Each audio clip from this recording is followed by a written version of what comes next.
এই যে মসজিদে নামাজ শেষ করে বের হচ্ছিলাম মেন্টাল হসপিটালের মসজিদের পাশেই।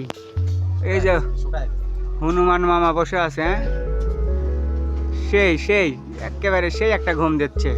মনে হয় খুব টেনশনে আছে, ব্যাপক টেনশনে আছে, এজন্য ঘুম দিচ্ছে। এই বেটা ওঠ রে,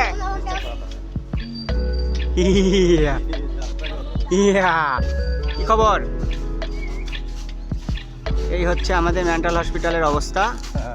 অনেক সুন্দর সুন্দর বন্য প্রাণীকেও দেখা যায় মাঝে মধ্যে। একেবারে দাঁত কত বড়, রে শালা সেই অবস্থা। রেজাউল ভাই তাকে একটা ছাতা দেওয়ার ট্রাই করতেছে। ছাতা দিয়ে লাভ আছে ভাই, কিছু বিস্কুট টিস্কুট এনে দেন। নামাজ শেষ করে বের হলাম এখন। এই হলো অবস্থা, মন খারাপ হয়ে বসে আছি। ওকে ওকে ঠিক আছে, ধন্যবাদ, আল্লাহ হাফেজ, আসসালামু আলাইকুম।